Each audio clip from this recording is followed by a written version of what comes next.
नमस्कार, स्वागत है आप सभी का। आप देख रहे हैं एनएमएफ न्यूज। आपके साथ मैं हूं नमता चौधरी। उत्तराखंड की राजनीति इस वक्त गरमाई हुई है। एक तरफ खबरें मिल रही हैं कि हो सकता है एसआईआर को लेकर चर्चा तेज हो जाए और दूसरी तरफ कैबिनेट विस्तार को लेकर भी सुगबुगाहट तेज हो गई है। लेकिन इन सब के बीच एक तरफ है राज्य के मुख्यमंत्री पुष्कर सिंह धामी, जिनकी तस्वीरें गवाह है इस बात की कि वो कैसे जनता के बीच में जाकर, चाहे धराली हो थराली हो, जहां पर भी आपदा आई है, जहां पर भी परेशानी आई है, वहां पर पहुंचे हैं, लोगों से मुलाकात की है और इसी के साथ राहत राशि का भी ऐलान किया। दूसरी तरफ ये जो कैबिनेट विस्तार की चर्चा हो रही है, इन चर्चाओं के बीच कई ऐसे नेता हैं पंकज जी, जो बड़े बड़े नेताओं से मिल रही हैं।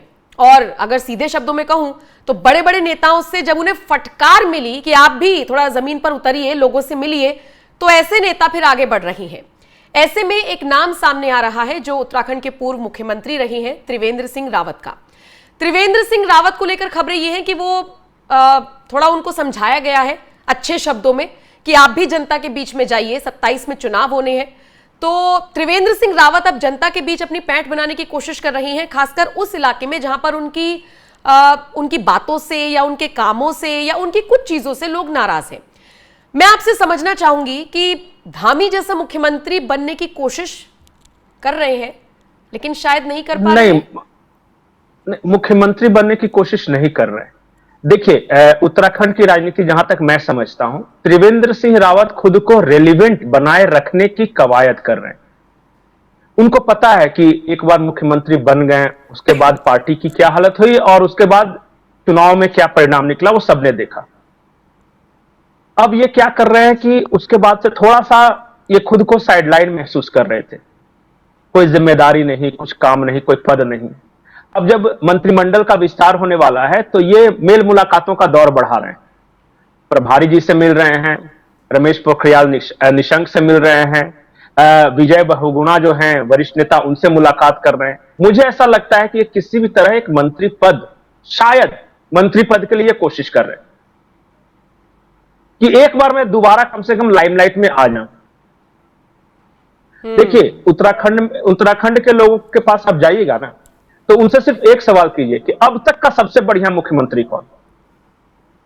तो जो कांग्रेसी होंगे वो पहले मुख्यमंत्री का नाम लेंगे और जो भाजपाई होंगे या जो थोड़ा सा न्यूट्रल टाइप के लोग होंगे वो कहेंगे नहीं, धामी की चाहे लाख आप बुराई कर लो कि थोड़ा सा कड़क प्रशासक हैं, थोड़ा सा ज्यादा प्रोएक्टिव अधिकारियों से काम लेते हैं कि अब देर रात को ड्यूटी पे, लेकिन काम तो हुआ है।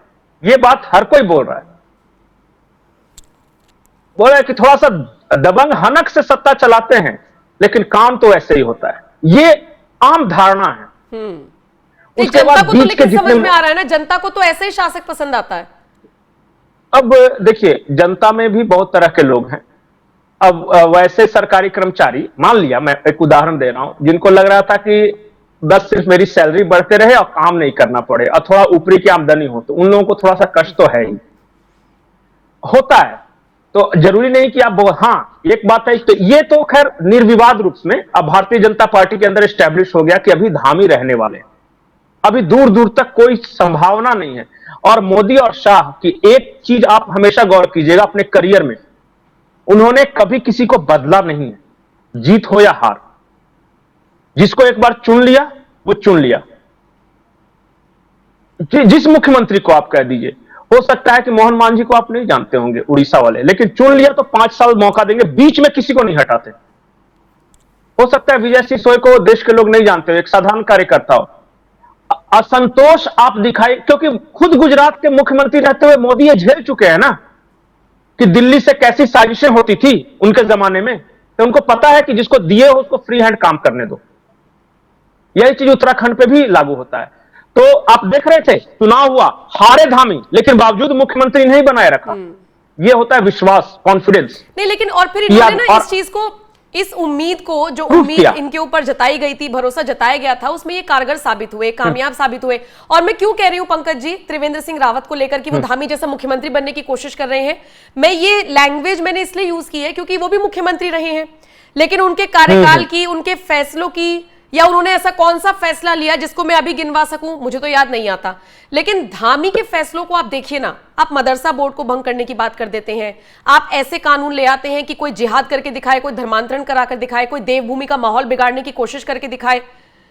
ऐसे फैसलों में ये कड़क नजर आते हैं, ऐसा मुख्यमंत्री मुझे नहीं लगता अभी तक कोई नजर आता है, और शायद यही कोशिश त्रिवेंद्र सिंह रावत में एक बात है, त्रिवेंद्र सिंह रावत में कुछ तो कमियां होगी, इसलिए तो शीर्ष कमान ने उन्हें पीछे रखा। धामी में कुछ तो खूबी होगी जिसकी वजह से मुख्यमंत्री बनाया। अगर सब अच्छा काम ही कर रहे होते रावत साहब अच्छे आदमी, हमारे झारखंड के प्रभारी भी रह चुके हैं। लेकिन अच्छा आदमी होना एक करिश्मा होना। हो सकता है कि अमित शाह बहुत अच्छे आदमी ना हो, लेकिन देश चलाना आता है। और एक बात जान जाइए कि राजनीति में साम दाम दंड भेद सब कुछ आपको आना चाहिए। सिर्फ अच्छे आदमी रहने के लिए भले पुरुष तो अटल जी भी थे, लेकिन एक वोट से सरकार गिरा दिया ना। तो मैं बुरा नहीं बोल रहा हूं त्रिवेंद्र सिंह रावत जी को, वो भले आदमी है, लेकिन एक सत्ता चलाने के लिए एक प्रशासक की जो भूमिका होती है। अच्छा, मैं ईमानदारी से पूछता हूं, इस देश में सबसे पहले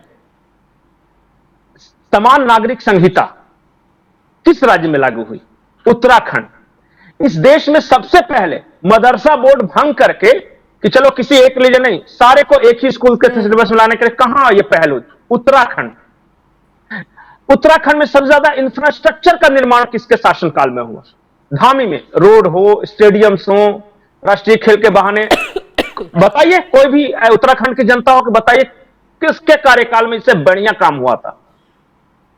किसके कार्यकाल में 6000 हेक्टेयर भूमि, 6000, छोटा सा राज्य है, उसके अंदर 6000 हेक्टेयर भूमि वो मजारों मकबरों से खाली कराई गई। वन भूमि थी, फॉरेस्ट लैंड था। क्यों नहीं हुआ था इससे पहले? और आखिर क्या वजह थी कि दंगे के नाम पर कंकड़ भी नहीं उठा? नहीं होगा भी नहीं। और वो हल्द्वानी वाला केस, पंकज जी, हल्द्वानी वाला केस, वो अब्दुल वाला हमने देखा था, कैसे सलाखों के पीछे पहुंचाया, पूरा एक्शन लिया पुलिस ने। मतलब कुल मिलाकर अगर माहौल बिगाड़ा जाएगा तो जेल के पीछे होगा, एक्शन लिया जाएगा, और नहीं तो सारी चीजें बढ़िया चल रही हैं, काम होता रहेगा। एक चीज और मानिए कि 3 चीजों से चलता है उत्तराखंड। एक पर्यटन, दूसरा किसानी, और तीसरा व्यापारी। व्यापारी लोगों ने प्रोटेस्ट किया कि अनजान लोग आके यहां रह रहे हैं, रेंट पे माहौल खराब कर रहे हैं। प्रोटेस्ट हुआ, आज उसका परिणाम देख रहे हैं ना, एक्शन। उसके बाद रही बात, मैंने ये कहा था टूरिज्म, 4 धाम की यात्रा में आप रिकॉर्ड उठा के देख लीजिए कि जितने टूरिस्ट आए हैं इनके कार्यकाल में कभी आज तक आए। मैंने तो वो तस्वीरें भी देखी पंकज जी, किसी की आलोचना करना आसान है, श्रद्धालुओं के बीच में निकल गए, उनसे बात कर रहे हैं कि कोई समस्या तो नहीं है। देखिए, तो टूरिज्म फल फूल रहा है, प्रशासन ठीक चल रहा है, लॉ एंड ऑर्डर की स्थिति ठीक है, इंफ्रास्ट्रक्चर का निर्माण हो रहा है। आप जो इस तरह डेमोग्राफिक चेंजेस थे उस पर यह लगाम लग रहा है।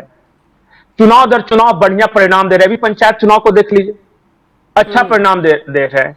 इसलिए मैं ये नहीं बोलूंगा कभी कि इनका तो खैर अनचैलेंज्ड है।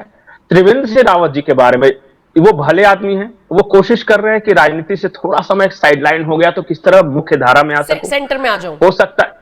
इसीलिए तो मेल मुलाकात कर रहे हैं ना, वो भी भारतीय जनता पार्टी के ही कार्यकर्ता है। तो वो भी ऐसा नहीं है कि वो, देखिए जहां छोटा राज्य होता है ना, वहां गुटबंदी, हर राज्य में गुटबंदी तो चलती ही रहती है। आप बड़े राज्य में देखिए तो बहुत सारे लोग ऐसे मिलेंगे जो केशव प्रसाद मौर्य या योगी जी के बारे में बहुत कुछ बातें बोलेंगे, हर राज्य में आप देखिएगा। तो बातें तो कर रहे हैं कि चलिए भाई धामी जी को चैलेंज कर रहे हैं, लेकिन चैलेंज करने की हैसियत आज की तारीख में है क्या, यह भी तो सोचना होगा ना।